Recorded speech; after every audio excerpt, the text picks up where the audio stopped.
لله نحمده ونستعينه ونستغفره ونعوذ بالله من شرور أنفسنا وسيئات أعمالنا من يهده الله فلا مضل له ومن يضلل فلا هادي له وأشهد أن لا إله إلا الله وحده لا شريك له وأشهد أن محمدا عبده ورسوله لا نبي بعده.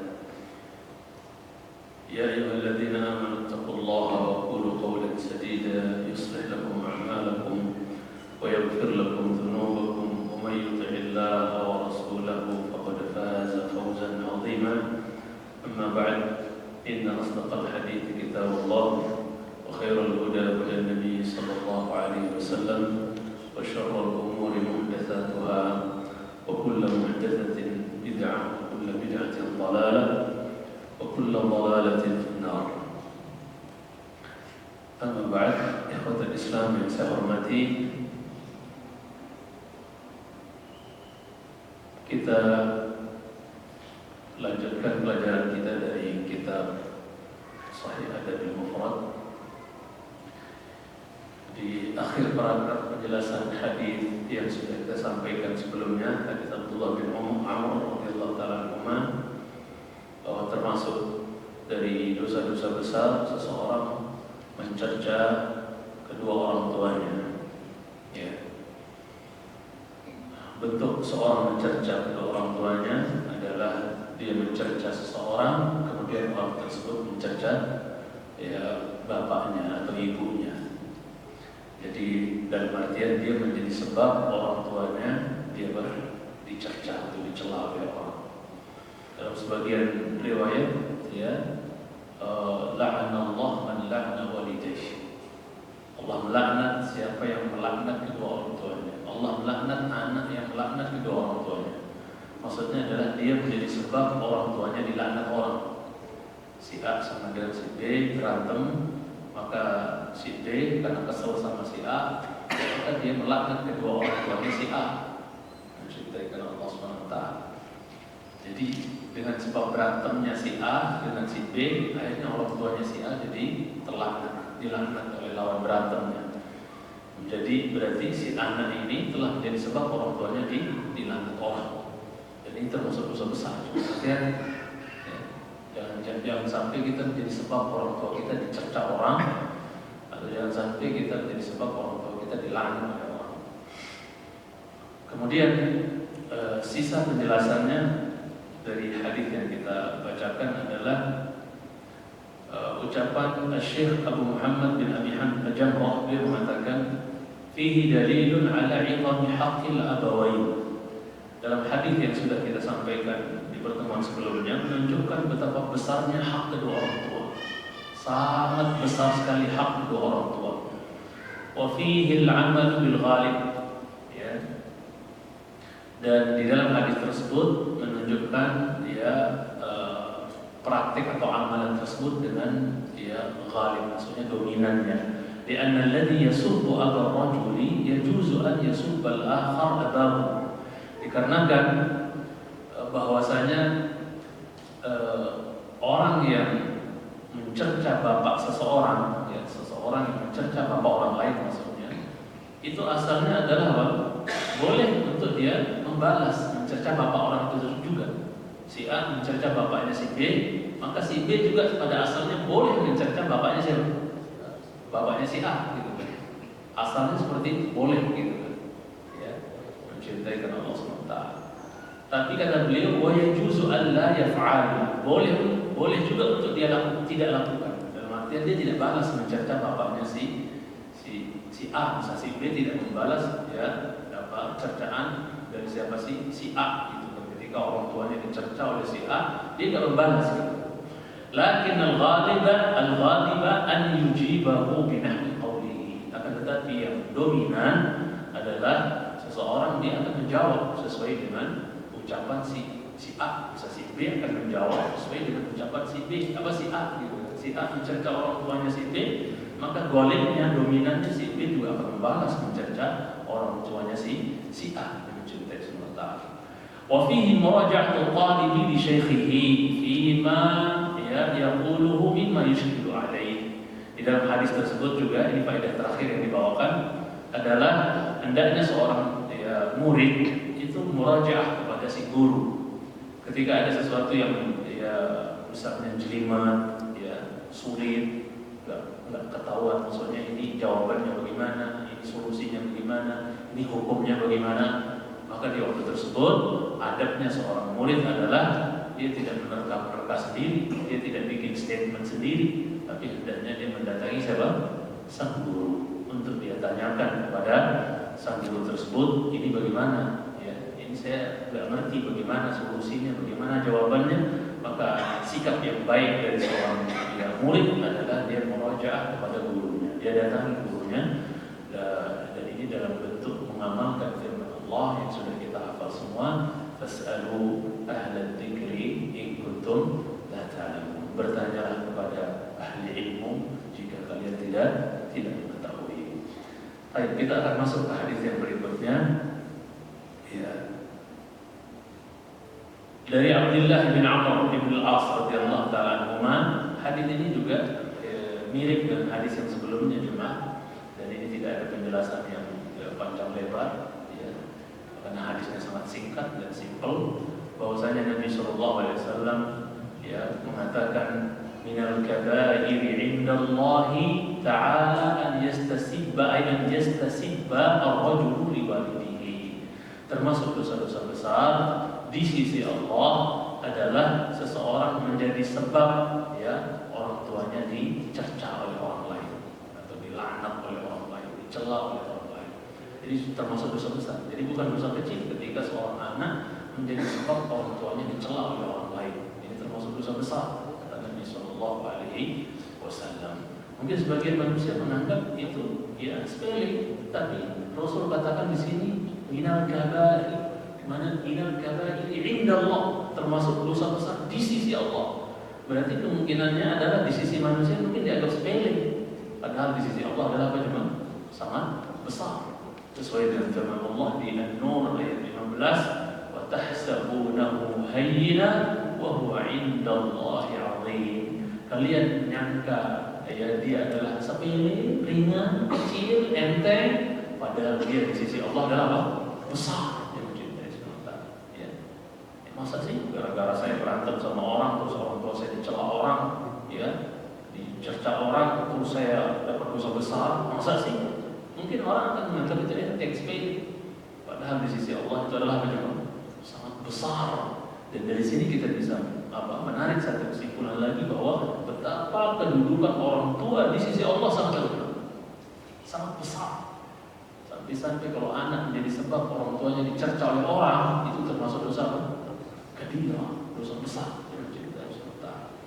Saya mohon maaf suara saya habis dari lagi saya upgrading ini terakhir di depan para guru dan karyawan. Qadarullah dari sebelum jam 1 jam 1 kurang saya berangkat pulang dari Cilegon, barusan nyampe, macetnya minta ampun, sampai saya minta tolong istri ganti nyopir. Mata saya lumayan berat rasanya juga, jadi mohon maaf kalau agak kelihatan ngantuk. Kemudian jemaah cintai karena Allah SWT, jadi kita tekankan lagi bahwa termasuk dosa besar seseorang menjadi sebab dia orang tuanya dicerca oleh orang lain atau bahkan dilaknat oleh orang lain. Maka hati-hatilah ketika kita berantem sama orang, berusaha bagaimana caranya supaya jangan sampai merembet kepada membawa-bawa nama orang tua. Jangan cintai semua. Gak ada urusan. Salahnya apa? Membawa-bawa orang tua orang. Hati-hati. Kemudian ikhwatul Islam bisa hormati, bab yang dibawakan berikutnya, bab yang insya Allah sering kita dengar, dijelaskan oleh para guru-guru kita, babu uqubati uquqil walidain. Bab terkait tentang, ini diletakkan oleh Bukhari berikutnya di kitab beliau ini, bab tentang sanksi daripada durhaka kepada kedua orang tua. Dibawakan oleh beliau Imam Bukhari hadis dari sahabat Abi Bakrah dari Nabi sallallahu alaihi wasallam qala, dari Nabi sallallahu alaihi wasallam beliau bersabda, "Ma min dzambin." Anak-anak terutama kita yang jadi anak-anak yang masih punya orang tua. Ini hadis tolong dikasih tempat di pojok hati kita. Ya, kalau nggak di tempat yang lapang di hati kita, tolong dikasih tempat ini hadisnya cintai serta. Ngeri dari sini, nggak main-main. Jangan coba-coba. Ma min dzambin kata Rasulullah SAW. Tidak ada dosa ajdaru an yu'ajjala li sahibihi al-'uqubatu ma'a ma yadkhalu lahu min al-baghi wa qati'atir rahim. Kata Nabi SAW, tidak ada dosa yang paling pantas, tidak ada dosa yang paling layak untuk disegerakan sanksinya di dunia, bersamaan dengan sanksi yang Allah simpan nanti di akhirat. Jadi juga sanksi di dunia disegerakan, disimpenin juga buat dia sanksi nanti di akhirat. Jadi dunia ada sanksinya, di akhirat juga ada sanksinya. Saking ngerinya durhaka orang tua. Jadi sanksinya bukan hanya di dunia, tapi juga di akhirat. Atau bukan hanya di akhirat, tapi juga disegerakan di mana? Di dunia. Nabi SAW sekali lagi sampaikan, tidak ada dosa yang paling pantas untuk disegerakan balasannya bagi pelakunya, pelaku dosa tersebut. Ya, maksudnya disegerakan sanksinya atau balasannya di dunia dulu sebagai muqaddimah ibaratnya, bersamaan dengan apa yang disimpan buat dia nanti di akhirat dari sanksi. Jadi di akhirat juga sanksi sudah menunggu, alias azab sudah menunggu. Apa itu yang paling pantas untuk disegerakan azabnya di dunia atau sanksinya di dunia bersamaan dengan yang disimpan juga nanti di akhirat? Yaitu apa? Minal baghi. Baghi itu perbuatan zalim. Perbuatan zalim itu yang mencintai sementara bukan hanya di dunia biasanya balasannya, tapi juga disegerakan di mana? Maksudnya bukan hanya di akhirat. Itu kan ngantuk memang. Jadi bukan hanya di akhirat, tapi apa? Disegerakan juga di dunia. Ya, sanksi dari orang berbuat zalim. Akan menjadi uqubat bagi dia di dunia sebelum nanti di akhirat yang mencintai SWT. Kemudian apalagi wa qati'atir rahim. Begitu juga yang disegerakan sanksinya di dunia sebelum nanti di akhirat, itu adalah memutus tali silaturahim. Dan dalam penjelasan hadis ini oleh Syekh Husain Al-Quraisyah yang insyaallah di tanggal 21 pensyarah kitab ini akan datang ke IMTS Ibnu Hajar di Muncul situ. Kita akan daurah bersama beliau insyaallah. Bahwasanya apa? Beliau menyebutkan dalam penjelasan di kitab ini bahwa berbuat durhaka kepada kedua orang tua itu masuk di dalamnya dua tadi. Apa yang tadi disebutkan? Zalim sama apa? Memutus silaturahim. Jadi ketika orang durhaka kepada siapa? Orang tuanya, sama saja sebenarnya dia telah berbuat zalim kepada orang tuanya, dan juga sama saja dia telah dihitung putuskan tali silaturahim dengan orang tuanya tersebut sampai dia minta maaf, dan membuat tersenyum kembali ke orang tuanya. Baru dia akan lepas dari kategori orang yang memutus silaturahim dan akan terlepas dari label orang yang berbuat zalim. Segera dibaik-baikkan, segera dia minta maaf kepada orang tuanya yang pernah dia durhaka kepadanya. Dan sekali lagi, durhaka kepada kedua orang tua itu termasuk perbuatan zalim dan termasuk dalam bab pemutusan tali silaturahim yang sanksinya Allah segerakan di dunia sebelum nanti di akhirat. Waliyadzubillah. Kita berlindung kepada Allah Taala dari perbuatan uquq. Hadis ini di dalamnya ada beberapa faedah yang bisa kita petik. Di antaranya tahrim uquqil walidain, keharaman daripada durhaka kepada kedua orang tua. Yang kedua di antara faedahnya adalah apa? Keharaman berbuat kezaliman dan memutuskan tali silaturahim. Kemudian yang ketiga, faedahnya tadi sudah saya sampaikan bahwa durhaka kepada kedua orang tua masuk di dalamnya dua perbuatan dosa tadi, yaitu apa? Perbuatan zalim dan juga apa? Memutus tali silaturahim. Kemudian faedah yang bisa ditarik juga adalah wajibnya kita menyambung silaturahim, yang mencintai sementara, dan bahwasanya memutus tali silaturahim itu termasuk kemaksiatan, termasuk dosa yang mencintai karena Allah Subhanahu wa Ta'ala. Kemudian juga faedahnya adalah agungnya dan besarnya bahayanya daripada perbuatan zalim.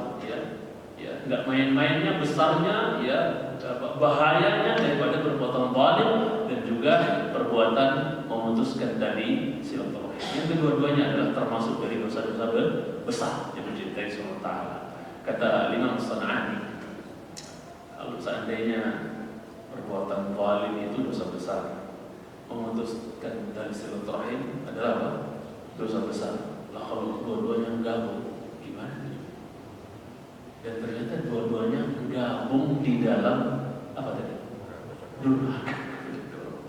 Coba yang kedua. Tolong dipahami maksudnya. Walaupun saya ngantuk-ngantuk jelasin, tolong dipahami bahwa apa? Ya, kata Imam As-San'ani, kezaliman adalah dosa besar.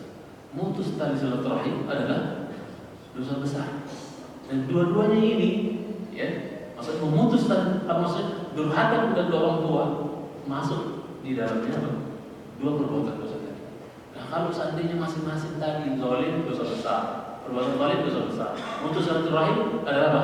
Dosa besar. Lain kalau ini gabung, gimana? Oh, mereka dosa besar, double dosa besar. Dan itu dua-duanya ada pada durhaka kepada orang tua. Penjelasan Imam San'ani mengerikan sekali. Mencintai sebentar. Perbuatan zalim dosa besar, mutus silaturahim dosa besar. Ya. Dan apa? Durhaka kepada orang tua, dua-dua dosa ini ada di dalam durhaka kepada orang tua. Dan dosanya kayak gimana itu orang yang durhaka sama orang tua? Jadi orang durhaka kepada orang tua sama saja dia sedang menggabungkan dua dosa besar. Hati-hati kita jangan cintaikan Allah Subhanahu wa Ta'ala. Nah, sebagian orang kalau menyambung hubungan sama sama mertuanya, masya Allah, rajinnya minta ampun. Sama orang tuanya sendiri sudah kan sempat doang. Sama mertua, masya Allah, yang paling rajin. Tapi sama siapa? Orang tuanya sendiri, kandungnya sendiri. Kalau sempat doang, ya langkah. Ya, Rasulullah SAW. Jangan kita sampai seperti itu. Nah, kemudian ya, ikhwatul Islam yang saya cintai karena Allah Taala. Bab yang berikut yang diletakkan adalah, saya singkat-singkat penjelasannya cuma. Bab berikutnya yang diletakkan adalah bab da'watil walidain. Bab ya doanya kedua orang tua. An Abi Hurairah radhiyallahu ta'ala qala Nabi sallallahu alaihi wasallam. Karena kita ketahui dari hadis ini bahwa ternyata doa orang tua itu sangat mustajab. Maka setelah saya jelaskan hadis ini nanti, kita sebagai orang tua jangan pernah letih mendoakan kebaikan buat anak kita. Cuma sebangkang apapun dia, senakal apapun dia, sedurhaka apapun dia, jangan pernah letih dari apa? Mendoakan kebaikan buat mereka. Yang cintai sama Allah, doa orang tua itu sangat mustajab. Tidak ada hijab antara doa orang tua dengan Allah Azza wa Jalla. Tembus dengan cintai. Jangan pernah putus berdoa. Tadi, masya Allah, saya sangat sampai mempengaruhi suara saya. Sebelumnya suara saya ngecreng. Tapi sebelum saya ceramah tadi di pondok, ternyata mereka memvideokan anak saya nomor 3, si Haidar, meminta review bahasa kita ya, pokoknya kayak diinterogasi gitu. Bagaimana yang kau lihat tentang bapak? Sosok Abu Sama itu menurut anaknya sendiri gimana? Ya, pada waktu pas anak datang, lagi anak saya yang disetel. Ada beberapa anak disetel videonya. Apa istilahnya? Interview, testimoni. Allah. Maka orang-orang kok pada nangis nih gitu kan? Ya, orang-orang kok pada nangis. Saya belum tahu isinya apa gitu. Akhirnya karena saya terlambat datang, ya orang yang jadi moderatornya juga lagi nangis, pada nangis gitu kan. Akhirnya mereka izin saat kita ulangi lagi video Ananda gitu. Disetelkan ya video anak saya nomor 3 gitu. Ada yang ngasih tahu kita jadi orang tua kan, anak kita bercerita tentang kita bagaimana gitu kan, bagaimana sosok bapak saya dan seterusnya. Insya Allah jangan bukan saya aja ya, antum juga jadi orang tua kalau jujur anak antum bercerita tentang antum, kebaikan antum, kesabaran antum mendidik mereka, saya nggak yakin kalau antum bukan hati-hati batu terus nggak nangis itu, saya nggak yakin. Rata-rata insya Allah akan nangis ketika anak kita menceritakan tentang kita jujur di hadapan orang lain gitu kan. Maka yang tadinya suara saya ngejreng, pengen ceramah mantap gitu, pas ceramah hilang suara saya karena kita nggak tahan air mata gitu kan. Kalau orang nangis-nangis kan suaranya nggak jelas di masjid dari suara. Ya, kalau kulihat, ya doa orang tua itu sangat ngefek, ya, sangat besar andil mencintai serta. Dan saya ya pernah cerita, tahadduts bi nikmatillah. Saya ceritakan kepada sebagian ikhwan, ya ketika dia nanya kok bisa Ustaz belum 3 tahun ya SMP, belum selesai SMP, ya, baru masuk kelas 3 SMP, udah selesai hafalan 30 juz, mungkin lagi kok bisa. Ya anak bilang hanya bisa mengatakan hanya doa, yang hanya andalin itu adalah doa dan motivasi. Dan selesai ngajar, tak kasih motivasi, tak kumpulin semua motivasi, nasihat. Ya. Kemudian jangan lupa doa di saat kita mungkin ya sujud gitu kan, jangan pernah lupa doa. Kadang-kadang kita terlalu pede mengandalkan usaha kita cuma untuk anak-anak kita, tapi kita lupa senjata yang paling ampuh itu apa? Doa. Jadi ini yang akan kita bahas di sini dalam hadis ini. Bab tentang doanya orang tua. An Abi Hurairah radhiyallahu ta'ala qala Nabi sallallahu alaihi wasallam, telah bersabda Nabi sallallahu alaihi wasallam, kata Abu Hurairah radhiyallahu ta'ala, "Tsalatu da'awatin mustajabatun lahunna."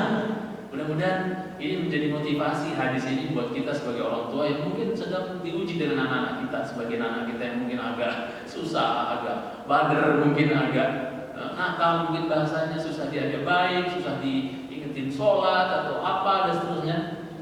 Jangan pernah menyebutkan doa yang mencintai. Kita kadang-kadang lebih mengandalkan omelan kita, omelan istri kita, anak-anak. Kita lupa sisi sujud. Ketika sujud, sholat malam mungkin kita sujud di situ, kemudian kita merengek kepada Allah. Anak saya ya Allah, bantu hamba ya Allah untuk kebaikan anak saya. Mudahkan dia menuntut ilmu, mudahkan dia menghafal, mudahkan dia ini itu gitu. Ya, doa mencintai serta kencang, apa yang kencang doanya. Ya, pokoknya doa orang itu nggak ada hijabnya. Ini hadisnya jadi bukti mencintai serta. Ya, nah, memang yang namanya anak itu sedikit saya kasih tambahan. Secara umum anak itu imam satu di antara dua cuma. Sebelum kita bahas hadis ini, anak itu yang pertama bisa dia jadi apa ya? Bisa menjadi sumber kebahagiaan buat orang tua. Jadi qurratu ain buat orang tua. Dasarnya di doa yang selalu kita ungkapkan di surat Al-Furqan, ya, wa min ya walladzina yaquluna rabbana hab lana min azwajina wa dhurriyyatina qurrata ain. Berarti anak bisa jadi sumber kebahagiaan ya, jadi qurratu ain ya. Senang, Masya Allah anak bisa diajak ibadah, diajak taat, diajak mudah gitu. Itu qurratu ain. Qurratu ain itu bukan semata-mata gantengnya anak gue, cantiknya, udah bukan itu semata-mata. Qurratu ain sejati itu ketika anak diajak taat apa? Ngikut gitu kan, manut gitu. Itu qurratu ain sejati. Bukan sekedar gantengnya, cantiknya, mencintai sama taat. Gantengnya, cantiknya kayak apa, sholat kagak, apaan itu, bukan qurratu ain namanya. Ya, mencintai sumber apa namanya, ya kesedihan, jadi dia bukan sumber kebahagiaan, mencintai serta. Nah itu yang pertama, ya anak itu bisa menjadi apa, sumber kebahagiaan, tapi sebaliknya bisa juga jadi sumber fitnah, bisa jadi sumber fitnah. Allah berfirman di Al-Anfal ayat 28, wa'lamu annama amwalukum wa auladukum fitnah wa anna Allah 'indahu ajrun 'azim. Akhir ayat ini Masya Allah luar biasa. Coba antum renungkan Al-Anfal ayat 28. Wa'lamu, ketahuilah kata Allah, annama amwalukum, bahwasanya harta-harta kalian, wa auladukum, dan anak-anak kalian itu apa? Fitnah, ujian buat kalian. Ya. Wa anna Allah, dan bahwasanya Allah indahu, di sisinya, ajrun 'azim, pahala yang besar. Apa yang bisa kita tarik dari akhir ayat ini? Bahwa kalau kita sabar menghadapi anak yang mungkin jadi ujian buat kita ya, fitnah buat kita, ya anak susah diatur mungkin, agak nakal mungkin, tapi kita terus nggak pernah berhenti. Sabar, ayomi terus, ingetin terus, nasihatin terus, doakan terus, sabar kita. Maka apa? Wa innallaha 'indahu ajrun 'azim.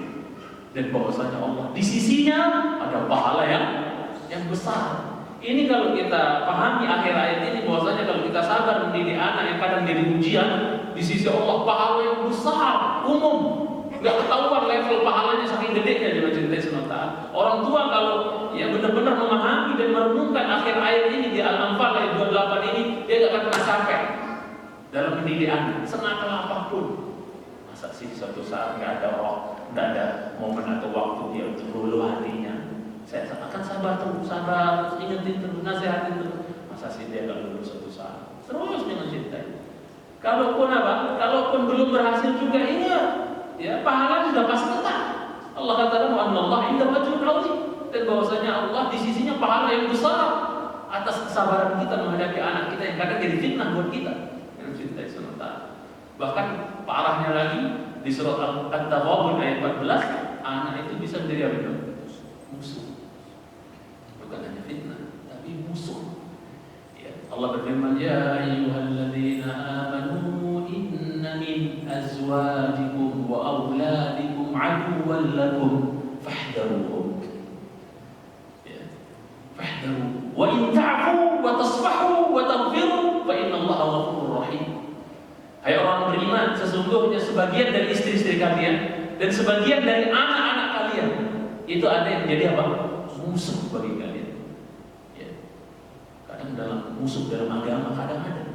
Kita memegang satu keyakinan yang lurus, anak kita kadang apa? Menentang, menyimpang pemikiran, sesat dia dan seterusnya. Bisa jadi musuh dalam agama. Karena makna yang utama dalam tafsir ayat ini adalah musuh dalam agama, bukan musuh dia pegang golok, kita pegang golok terus bacok-bacokan. Walaupun itu juga ada yang terjadi, ada kan? Ada. Tapi makna asalnya adalah musuh dalam agama. Di zaman sahabat dulu banyak yang orang tua sama anak musuh dalam agama. Bahkan saling bunuh di medan jihad, bapak sama anak butuh bunuh bapaknya di medan jihad. Ada enggak? Jadi mencinta. Ya. Jadi musuh dalam agama. Kemudian apa? Ya. Fahdharuhum, kata Allah, kita disuruh hati-hati kalian dari mereka. Bayangkan jemaah, anak kita sendiri Allah suruh kita apa? Hati-hati. Harus betul-betul hati-hati kita dalam mengayomi mereka, mendidik mereka dan seterusnya. Ya, mencintai. Kalau Allah sampai suruh kita hati-hati hatta dari anak kita sendiri, berarti awas, hati-hati kita mencintai. Ya, ada saatnya anak-anak itu kadang-kadang sebagian jadi musuh dia mencintai. Dan masya Allah bedanya, kalau ketika di Al-Anfal ayat 28 Allah menyebut tentang anak jadi fitnah, itu Allah nggak pakai bahasa sebagian. Ya. Berarti apa? Kalau nggak ada kata-kata min sebagian gitu ya, tunjukkan asalnya memang anak semuanya adalah ujian. Tapi kalau pas menyebut anak, ya istri-istri dan anak sebagian mereka akan jadi musuh, itu Allah pakai apa? Min, bagian, sebagian. Inna min azwajikum wa auladikum aduwwan lakum. Sesungguhnya sebagian dari istri-istri kalian dan anak-anak kalian ada yang musuh buat kalian. Jadi insya Allah kalau kita punya anak 10, insya Allah nggak semuanya akan jadi musuh kita. Paham maksudnya? Ada saja yang manut kita. Paham maksudnya? Insya Allah kalau untuk level musuh, insya Allah anak kita nggak semuanya. Karena Allah pakainya bahasa min, sebagian. Tapi kalau ketika nyebut anak jadi fitnah, itu nggak ada kata-kata min. Berarti asalnya semua anak adalah apa? Ujian buat kita. Ya. Hatta anak kita pintar, ganteng, bisa jadi ujian nggak buat orang tua? Bisa sombong dia. Oh lihat tuh anak saya, lihat tuh. Nah, ujian. Ya. Jadi anak mau baik, nggak baik, kadang bisa apa? Menjadi ujian buat orang tua. Tapi untuk menjadi musuh itu biasanya nggak semua. Ya. Kadang sebagian dari 5 orang, kadang 1 mungkin yang kadang-kadang agak. Ya, dan seterusnya. Menentang dan seterusnya, ya, mencintai sementara. Fa'ala kulli hal, yang menarik di akhir ayat At-Taghabun ayat 14 itu jemaah, ketika Allah kasih tahu kita sebagian istri dan sebagian anak kita adalah musuh bagi kita, maka kalian hati-hati kata Allah dari mereka. Tapi di akhir ayat, masya Allah, ini yang harus kita pegang jadi bapak mencintai. Sebadan-badan minta maaf, itu akan menak banget hati. Dia akan mikir, padahal insya Allah saya kok bapak yang minta maaf. Oh masya Allah, itu akan naik derajat kita di mata dia. kita akan semakin spesial di hadapan dia. Bapak luar biasa, aku yang bandar, dia minta maaf. Masya Allah, langka kita dapatkan seperti itu. Kecuali dari bapak-bapak yang dirahmati oleh Allah SWT. Belum azan kan? Belum ya. Kemudian, ya, jika kalian memberi maaf kepada istri yang kadang jadi musuh, anak yang jadi musuh kadang, kalian beri maaf, watasfahu, berlapang dada, seolah-olah nggak pernah terjadi apa-apa. Itu namanya safah. Ya, kemarin berantem, tapi pas ketemu udah kayak nggak terjadi apa-apa, udah biasa lagi. Itu namanya safah. Allah ajarkan kita juga. Kalau habis kelas sama anak kita misalnya, ketemu besoknya, udah kayak nggak ada apa, kayak nggak ada apa-apa. Watasfahu, itu mana safah? Safah itu menganggap apa yang pernah terjadi jadi dari kelas permusuhan seolah-olah nggak pernah terjadi apa-apa. Juga kayak lupa begitu saja. Akur lagi, masya Allah. Ini ajar Quran. Wastaghfiru, kalian memberi ampun, memaafkan gitu kan? Fa innallaha ghafurur rahim. Sesungguhnya Allah Maha Pengampun dan Maha Penyayang. Kalau Allah saja Maha Pengampun terhadap hamba-hambanya yang kelewat batas badarnya, maksiatnya, loh kok kita jadi hamba kok susah banget memberi maaf, mencintai sementara. Ya. Jangan susah-susah memberi maaf, mencintai sementara. Kemudian Rasul bersabda dalam hadis Abu Hurairah ini mencintai, "Talatu da'awatin mustajabatun lahunna." Langsung saya terjemahkan. Ada 3 doa yang mustajabat. Kita sudah jadi bahasa Arab ya namanya. Maksudnya sudah jadi bahasa Indonesia mustajab. Mustajab itu sudah jadi bahasa Indonesia. Kita kalau menghitung-hitung jemaah bahasa Indonesia ini bisa dikatakan 60%-nya itu terserap dari bahasa Arab. Ya. Jadi cerita sebentar. Contoh kecil misalnya apa? Kemah. Kemah itu sebenarnya asal bahasa Arab. Khaymah. Khaymah itu artinya apa? Kemah atau tenda gitu kan. Itu jadi bahasa Indonesia. Maka nggak salah kalau ada sebagian orang bilang 60% dari bahasa Indonesia itu terserap dari bahasa Arab. Masyarakat, rakyat, itu bahasa Arab semua. Musyawarah, ya kan? Apalagi markas, itu bahasa Arab semua. Masya Allah. Menunjukkan sebenarnya kita dekat dengan Islam. Tinggal dipermakan aja nih. Masya Allah. Diluruskan, diperbaiki, diimbang-imbang. Jadi ada 3 doa yang mustajab, ya. Kata Rasulullah SAW, la syakka fihinna, nggak ada keraguan bahwanya mustajab sudah. Dalam artian dikabulkan. Yang pertama kata Nabi SAW, da'watul mazlum, doanya orang yang walimi, doa yang ditolong. Mohon maaf teman, sampai pun di orang kafir. Orang kafir didolimi sama orang Islam bahkan misalnya. Itu kalau sampai mengangkat tangan teman, bisa gak Allah kasihan sama orang kafir itu? Kalau dia gitu bisa. Karena posisinya dia didolimi, ya. Posisinya terlolimi. Bahaya yang mencintai surga. Bagaimana yang didolimi muslim? Ya, orang kafir saja kalau dia didolimi terus dia minta, oh bahaya. Orang iblis saja pernah nggak dikabulin doanya?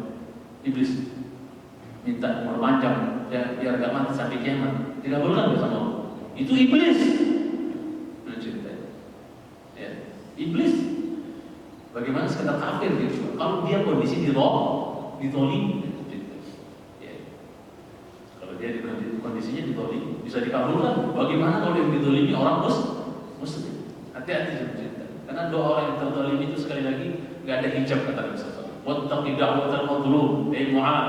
Hati-hati kau dari doanya orang yang tertolimi. Fa innahu laisa bainahu wa bainahu hijab. Tidak ada antara doa ya orang yang ditolimi dengan Allah itu nggak ada hijab, nggak ada penghalang. Los doanya cuma. Sampai dalam hadis qudsi Allah katakan, la ansurannahu walau ba'da hin. Orang dizalimi itu kalau enggak langsung sekarang Allah bantu, Allah akan bantu dia walaupun setelah 1 tahun. Itu janji Allah. La ansurannahu walau ba'da hin. Saya benar-benar akan tolong, bantu, bela orang yang dizalimi itu walaupun setelah 1 tahun nanti Allah akan tolong dia. Dengan orang yang berbuat zalim itu mungkin dibikin langsung oleh Allah. Karena apa-apa kayak apa orang yang zalim itu. Karena pasti Inna Allah la yumli lidh-dhalimi hatta idza akhadhahu lam yuflih. Sesungguhnya Allah kasih tenggang waktu buat orang-orang yang berbuat zalim itu, biarin dulu, biar dia enak dia berbuat zalim. Kayak aman-aman aja gitu. Saya nyakitin dia, dolim kayak aman-aman aja, nggak masalah berarti. Terus biarin sampai ada saatnya Allah marah, Allah siksa dia, Allah timpakan dia petaka adab di dunia ini sehingga tidak bisa luput sedikit pun dia dari petaka tersebut. Kalau Allah sudah marah, Allah memang punya sifat penyabar. Allah sabar. Nah, habin asbaru ala ada sami'ahu min Allah ya Bukhari. Enggak ada zat yang paling sabar mendengarkan cercaan yang dia dengar melainkan Allah. Menunjukkan Allah itu Maha Penyabar. Tapi ingat, jangan terpedaya dengan maha sabarnya Allah. Ada saatnya Allah marah, karena Allah punya sifat marah. Allah juga punya sifat marah. Ya. Jangan merasa aman dengan perbuatan zalim, kemaksiatan ketika Allah biarin kita belum dikasih sanksi enak, biarin. Awas, jangan tunggu Allah marah. Kalau Allah udah marah, kamu gak akan bisa lari kemana-mana, pasti kena. Dia mencintai sebentar. Jangan pernah tunggu kemarahan Allah. Dia datang baru kita maunya, baru sadar. Dia mencintai sebentar. Kemudian yang kedua, wa da'watul musafirin. Doa yang mustajab yang kedua adalah doanya orang musafir. Doanya orang yang musafir. Kenapa sih orang yang musafir itu doanya mustajab juga? Karena sebab-sebab untuk Allah kasihan sama dia itu banyak. Ya nggak juga? Orang musafir itu identik dengan apa? Orang yang safar perjalanan jauh itu identik dengan apa? Letih, lemah, ya, capek. Kalau saya pulang dari pondok aja macet aja, letih pun gimana safar gitu. Itu semua pernah safar gitu. Letih, capek, penampilan pol-pol gak jelas. Biasanya ya, namanya orang safar. Apalagi dulu belum ada belum banyak, maksudnya kita belum kenal pesawat mungkin ya. Itu safar ya Allah. Anak pulang kampung dulu kalau kuliah gimana? Pas kuliah di Libya dulu, ya pas masih edan gitu pulang kampung, masya Allah naik safari Dharma Raya, apa namanya? Itu ke Banyuwangi nyebrang ke Bali itu sebentar cuman ombaknya masya Allah di situ. Apa selat Banyuwangi sama Bali ya, masya Allah. Pengalaman bahkan dulu begitu nyebrang dari Lombok ke Bali itu kan tentang nggak Bali sama Lombok kayak gimana kan, sering dengar beritanya kan, masya Allah. Itu sampai buku saya hilang ya, ke tindih apa namanya, pintu musola kan dari besi itu. Begitu saya mau masuk ke pintunya, pas lagi goyang kapalnya, pintu kapalnya terbuka, pintu besi. Begitu dia goyang ke sebelahnya lagi, tangan saya masih terpegang, geplak, udah langsung copok gitu, putus. Nanti bisa bayangkan sakitnya kayak gimana? Ya jadi sebentar, itu hilang buku saya satu. Tapi saya hanya bisa nangis. 8 orang teman saya dari kapal berangkat ke Jakarta mau daftar impian. Dari satu pondok 8 orang nangis. Saya tidur di pangkuan teman saya namanya Yakub. Dia sekarang menjadi guru di Yayasan Sukabumi. Kalau jangan gerak, karena kalau gerak sakitnya minta ampun. Jangan cerita sedikit ya Allah. Kalau gerak sedikit, karena kapal goyang terus Bali itu ombak lagi ngeri-ngeri sampai teruk-teruk pada tindih-tindihan. Jangan gerak kok sakit sampai nangis, masya Allah. Qadarullah ya, dari 8 orang yang daftar dari pondok itu, qadarullah yang lulus cuma sendiri. Jadi mungkin apa Allah sengaja kasih banyak ujian dulu gitu di perjalanan. Terus ya banyak ujiannya gitu. Tapi alhamdulillah dari 8 orang ya yang saya merasa pasti saya nggak lulus, yang lain insya Allah lulus, ternyata nggak lulus gitu. Mungkin doa orang tua juga mungkin ya. Makanya begitu saya lihat pengumuman hanya bisa bersujud dan bilang Bapak sampai amin di kampung satu sini. Saya lulus kata, oh Bapak juga nangis di kampung. Mungkin kalau saya nggak lulus kita ketemu ya. Mungkin saya sudah jadi artis sekarang ya. Karena saya dulu punya bakat suara ya. Saya punya buku nasyid, tahu nasyid itu ada Brothers, Raihan. Ada yang dulu kalau dulu sulis cinta Rasul 1, 2, 3 itu saya hafal dulu. Jadi saya bawa ke Jakarta, setebel ini saya hafal nasyid-nasyid yang bagus-bagus, nasyid-nasyid Malaysia. Saya sudah punya cita-cita kalau saya akan jebol di Libya, saya akan kembangkan bakat jadi penasyid.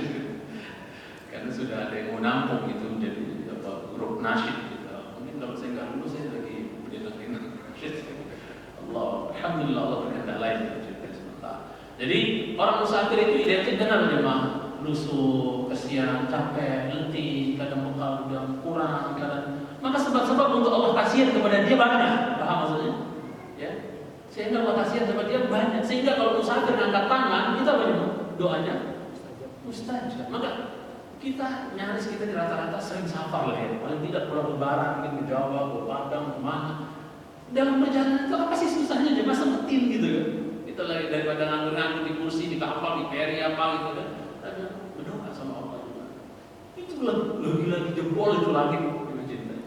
Kita musafir itu doa, itu mustajab. Minta sama Allah. Anak mohonlah jemaah, apa yang kita ilmu tentang doa mustajabnya doa dalam safar, jangan jadi simpenan ilmu doang terus mau praktek gitu loh. Kalau bisa sebelum kita mati pernah kita amalin bagus sekali. Seperti pesan Imam Ahmad rahimahullah, tidak ada satu sunnah pun yang saya ketahui dari sunnah Rasul kecuali saya pernah kerjakan, kata Imam Ahmad. Kecuali satu, yaitu tawaf nunggang kendaraan di Ka'bah. Tawaf itu kan Rasul pernah tawaf dalam keadaan mengendarai onta. Itu saja sunnah yang belum saya kerjakan. Semua sunnah-sunnah yang saya ketahui dari Rasul saya pernah kerjakan semua. Kemudian ketika beliau menyebut tentang sunnah mewarnai jenggot dengan warna selain hitam gitu kan, maka beliau katakan lakukan walau sekali seumur hidup. Ya. Ini yang kita pelajari, ini doa dalam ketika safar mustajab.